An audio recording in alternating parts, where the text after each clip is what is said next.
Have you ever woken up between 3:00 a.m. and 5:00 a.m., your eyes snapping open in the darkness with no alarm, no noise, and no clear reason why? Maybe you stared at the ceiling, tried to roll over, or forced yourself back to sleep, thinking it was just random. But what if I told you, it wasn't? What if those early morning awakenings weren't a disruption, but a sacred invitation? Welcome to the most powerful 2 hours of your day, hours that Buddhist monks, sages, and spiritual masters have revered for centuries. A time where the spiritual and physical worlds kiss. A time when the veil is at its thinnest. A time when, if you pay attention, your life can begin to transform. Today on Mindful Healing, we're going to uncover the ancient secrets of the sacred hour, backed by Buddhist wisdom and modern mindfulness. We'll dive into real-life stories, practical rituals, and transformative practices that you can apply starting tonight. And trust me, by the end of this video, you'll never look at 3 a.m. the same way again. Let's begin. Section 1, the sacred hour, origins and symbolism. Waking between 3 a.m. and 5 a.m. has fascinated not only spiritual practitioners, but also scientists, mystics, and seekers across cultures. In Buddhist traditions, this time period is not merely a lull in the sleep cycle. It is considered a spiritual window, a liminal moment suspended between night and dawn, darkness and light, the unconscious and the awakened self. This time, known as the Brahma Muhurta in ancient Indian wisdom, literally means the time of Brahma, the universal creative force. It is said that during this window, the vibrations of the earth are most still, most silent, and most supportive of meditation, prayer, and deep insight.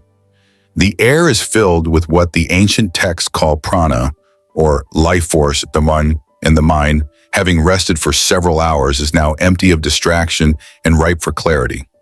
According to Buddhist texts, the sacred hour is when one's vijnana, consciousness, is free from the 5 hindrances: sensory desire, ill will, sloth, restlessness, and doubt. Without these barriers, the practitioner can access deeper realms of insight, peace, and even liberation. Monasteries across Tibet, Japan, Thailand, and Myanmar train monks to rise well before the sun for this very reason. But you don't have to be a monk to benefit from this wisdom. Even if you live in the heart of a busy city, even if your life is full of deadlines, emails, and the constant buzz of notifications, this window between 3 and 5 a.m. remains untouched. Pure, if you allow it to be. Think of it as your daily portal to sacred presence. No one is calling you. No one is demanding anything. The universe is holding its breath, just for you. I remember a period in my life when I would wake up every single day at exactly 3:33 a.m. At first, I brushed it off as insomnia or stress. But one night, instead of resisting it, I sat up in bed, lit a single candle, and simply breathed. What followed was unexpected. A wave of calm, a sudden clarity about a personal decision I had been struggling with, and a sense that I was not alone. That was the first time I experienced what I now call the sacred silence. And science is beginning to catch up with this ancient knowing. Research shows that the brain's pineal gland, the part associated with spiritual perception and melatonin regulation, is most active between 2 a.m. and 4 a.m. Some researchers speculate that this is the biological window where we are most connected to our intuitive intelligence. In other words, your soul may be trying to reach you at this hour. In the next section, we'll explore the first of the 4 transformative practices you can do when you wake between 3 and 5 a.m. These practices are not only grounded in Buddhist wisdom, but also adapted for modern life. So whether you're a stay-at-home parent, a student, or a CEO, you can begin right where you are. Section 2, the 4 transformative practices. Practice 1, silent breathing meditation, returning to the temple within. Imagine this, you wake at 3:15 a.m., the house is silent, the sky is still dark. Instead of tossing and turning, you quietly sit up, perhaps light a candle and place your hands gently on your knees. You take a breath, then another, and suddenly, the whole world softens. This is not just breathing, it's a return to your sacred temple within. In Buddhist practice, the breath is not just a physiological function, it is the anchor of awareness. Thich Nhat Hanh, the beloved Zen master, often said, "Feelings come and go like clouds in a windy sky. Conscious breathing is my anchor." The first thing to do when you find yourself awake during this sacred hour is to sit in silence and breathe mindfully. No phone, no lights, just you and your breath.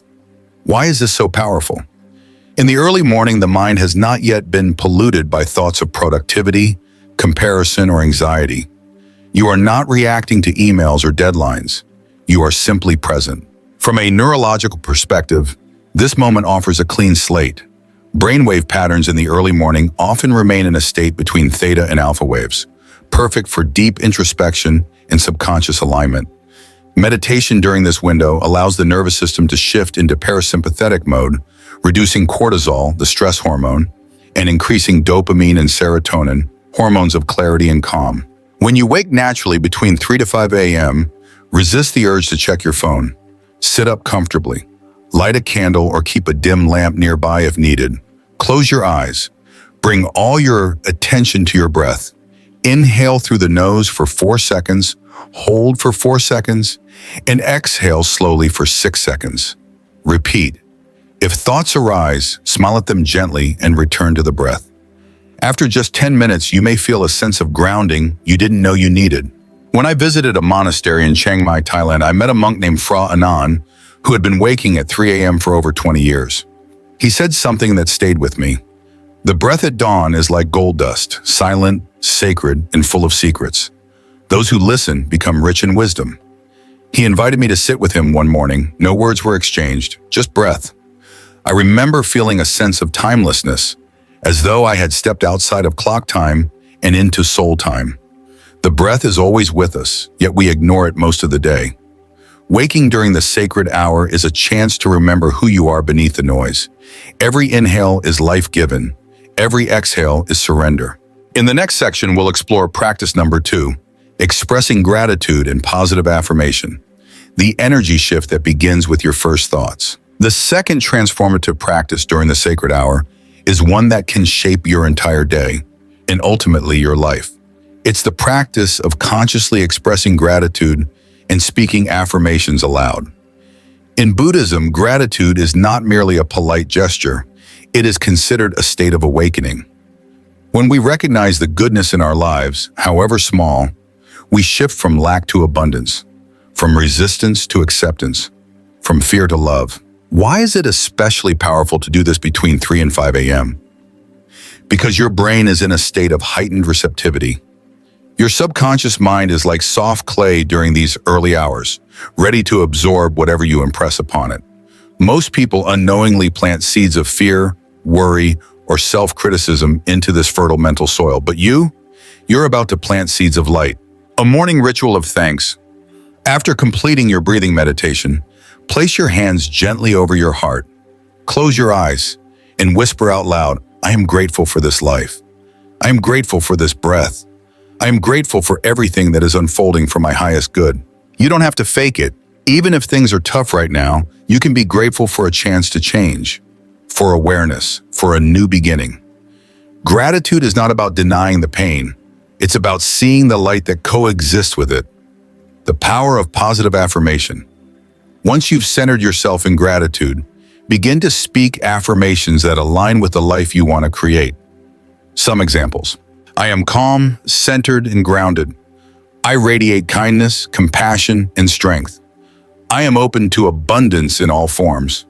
I deserve love. I am love. You might feel silly at first. That's okay. You're rewiring decades of internal dialogue that may have told you otherwise. Each affirmation is a declaration, a statement to the universe and to your deepest self about who you choose to be. When I was struggling with burnout and self-doubt, a teacher told me, "The first voice you hear in the morning will guide your day. Make sure it's a voice of love." That single piece of advice changed everything. I began waking up just a bit earlier, sitting with my journal and writing down 5 things I was grateful for. Then I would speak one affirmation into the mirror. At first it felt mechanical, but then something shifted. I started smiling more. Opportunities flowed. I wasn't pretending to be positive. I was becoming it. Scientific support. Studies in neuroscience show that verbal affirmations stimulate areas of the brain associated with positive self-perception and resilience. In particular, MRI scans show increased activity in the medial prefrontal cortex, the part of the brain involved in processing self-related information, when individuals recite affirmations. Gratitude journaling, likewise, has been linked to better sleep, reduced anxiety, and greater overall well-being. And doing this first thing in the morning amplifies those benefits. Try this simple practice. After meditating, sit comfortably and place your hands in prayer position or over your heart. Say 3 things you are genuinely thankful for. Speak them aloud. Follow with 3 affirmations that reflect the energy you want to carry today. Smile, even if only slightly. Smiling releases dopamine, your brain's natural feel-good chemical. Buddhist insight, in the Dhammapada, the Buddha teaches, we are what we think. All that we are arises with our thoughts. With our thoughts, we make the world. These sacred hours give you a chance to remake your world, deliberately, lovingly. In the next section, we'll explore the 3rd practice, drinking warm water and setting intention, a physical ritual with deeply spiritual roots. Practice 3, drinking warm water and setting intention, nourishing the inner landscape. After connecting deeply with your breath and aligning your energy through gratitude, it's time to honor your physical vessel, the body that carries your spirit through this lifetime. And one of the simplest yet most profound ways to do this is by drinking a warm glass of water. At first glance, it may seem like a minor act, but within Buddhist and Ayurvedic traditions, this practice holds sacred significance. Why warm water? Because it awakens the body gently. Unlike cold water, which can shock your system, or hot water, which can overheat it, warm water flows with ease, mirroring the natural rhythms of your internal energy channels. From a physiological standpoint, drinking warm water stimulates digestion, flushes out accumulated toxins, rehydrates after a night of cellular repair, gently reboots your metabolism. But beyond the biology, there's the intention, and this is where the magic happens. The sacred cup ritual. Boil some water and let it cool to a warm temperature. Pour it into a cup you reserve just for your morning ritual, ideally ceramic or copper, materials long used in spiritual practice. Hold the cup with both hands. Feel its warmth. Close your eyes. Whisper a clear and sincere intention for your day. Something like, may I move through this day with compassion. May my actions bring peace to myself and others. May I remain centered, no matter what comes. Sip slowly. Don't rush. Visualize this intention moving through your entire being, from your heart to your fingertips to your toes. When I spent time in a rural village outside Luang Prabang, Laos, I stayed with an elderly woman named Nuan, who had the most beautiful morning ritual. Every day before sunrise, she would boil water, sit facing the mountains, and drink in silence. When I asked her why she did it, she smiled and said, to remember that I am alive, and that I get to choose the kind of day I will live. She believed the water carried her words into her bloodstream, and eventually into her actions. And you know what? Science agrees. Even if you view it purely symbolically, setting an intention before drinking water turns an automatic habit into a sacred act. You begin the day not on autopilot, but in alignment. Ayurvedic connection. Ayurveda, the sister science to many Buddhist practices, recommends warm water as a daily detox. Especially after sleep, when the body naturally purges toxins, warm water acts like a gentle internal rinse. It supports Agni, or digestive fire, considered the foundation of physical and emotional health in Ayurveda. Try this practice tomorrow morning. Prepare your warm water in a cup that feels special. Sit in silence. No phone, no conversation. Take 3 deep breaths before sipping. Speak your intentions softly. Drink slowly, consciously. Reflection. Prompt for journaling. What quality do I wish to embody today? How would it feel to carry that energy from this first sip until bedtime? You might be surprised by how differently your morning and your mood unfolds. In the next section, we'll explore the 4th and final practice, stepping outside and absorbing the energy of dawn, a portal to nature's wisdom and quiet guidance. Practice 4. Stepping outside and absorbing the energy of dawn, awakening with the earth. Now that you've calmed the mind, nurtured your emotions, and honored the body, it's time to step outside and meet the world with fresh eyes. This final practice is a simple yet deeply mystical one. Just go outside. Yes, Go outside barefoot if you can. Feel the cool earth beneath you. Let the early morning air brush your skin. Take in the stillness. This is not just about fresh air, it's about resonance. Why step outside? Because the energy of the earth at dawn is uniquely pure. In Buddhist and Taoist traditions, the early morning hours are said to hold the highest frequency of natural energy, often called prana in Sanskrit or qi in Chinese.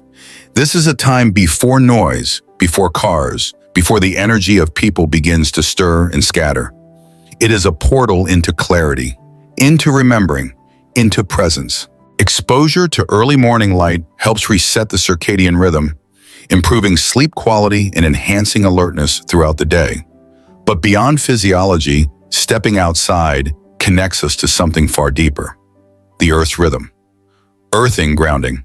Scientific studies have shown that direct contact with the earth, walking barefoot on soil, grass, or sand, can reduce inflammation, lower stress hormones, balance the autonomic nervous system, improve heart rate variability. For centuries, monks in Tibet and Japan have walked barefoot in the early hours not only as a form of humility, but as a ritual of reconnection. A morning nature ritual. Step outside your home, garden, balcony, or even open a window. Breathe in deeply through your nose. Let the air fill your lungs. Look at the sky. Watch the changing colors. Listen for birds, wind, silence. If barefoot, stand still for a few minutes and imagine roots growing from your feet into the earth. Say silently, "I am part of this earth. I walk in harmony today." I remember one particular morning while staying at a Zen retreat center in Northern California. I stepped outside at 4:45 a.m. The stars were still faintly twinkling, and a gentle mist hovered over the ground. I stood under a massive pine tree and simply listened. Suddenly, I felt something stir in my chest. Not anxiety or fear, but an unfamiliar peace, a sense of coming home. I had no answers, no visions, just a wordless, grounding knowing. You belong. And that's the gift of nature at dawn. It doesn't need to teach you with words, it reminds you through silence. The Buddha often meditated under the open sky, beneath trees, beside rivers. In fact, his enlightenment occurred not in a temple, but in nature under the Bodhi tree. This was no coincidence. The path to awakening is paved with earth, wind, and sky. In the Sigalovada Sutta, the Buddha encourages lay practitioners to greet the 6 directions of space each morning, not just symbolically, but as a recognition of interconnectedness with all life. Try this practice tomorrow. Before sunrise, step outside without distraction. Observe the silence and the sounds. Stand still, breathe, listen. Offer a quiet blessing to the day ahead. Even just 5 minutes of this practice can change how your entire day feels. You'll notice more beauty, more calm, and more flow in the hours that follow. You are not separate from nature. You are nature, and by attuning to her rhythm, you remember your own. In the next section, we'll bring together everything we've learned, reflecting on how these sacred rituals can transform not only your mornings, but your entire life. Waking up between 3AM and 5AM is not a disturbance. It's an opportunity, a nudge from the universe, a quiet knock at the door of your soul. You've now explored the 4 sacred practices, anchoring your mind in silence, uplifting your spirit with gratitude, nourishing your body with intention, and reconnecting with the natural world. These rituals may seem simple, but simplicity in Buddhism is the gateway to depth. When repeated with presence and sincerity, these small acts don't just shape your morning, they reshape your consciousness. Silent meditation calms your inner storm. Gratitude and affirmation rewire your emotional state. Warm water with intention harmonizes body and mind. Stepping outside at dawn grounds you in your place in the universe. Together, these are not just morning rituals. They are invitations to live more deliberately, more mindfully, more aligned with the natural and spiritual forces that govern life. You are not just waking up between 3 and 5 a.m. You are waking up to yourself. You are remembering the quiet power within you, the wisdom that does not shout but whispers, the inner monk who has always lived inside, waiting patiently for silence, stillness, and sincerity. There is something ancient in you, something sacred, and now you know how to listen. Try this practice for the next 7 mornings, not as a test, not as a checklist, but as an offering to yourself, to the universe, to the lineage of seekers who have walked this path before you. Notice what changes, notice what opens, and most of all, notice who you become. If you feel inspired, share your experiences in the comments below. Let this space become a community of sacred awakening. And if this message resonated with you, like, share, and subscribe to Mindful Healing. Together, we'll continue to explore timeless wisdom, grounded practices, and the beautiful unfolding of mindful, meaningful living. Until next time, be gentle with your breath, generous with your heart, and awake to every sacred hour that calls you home.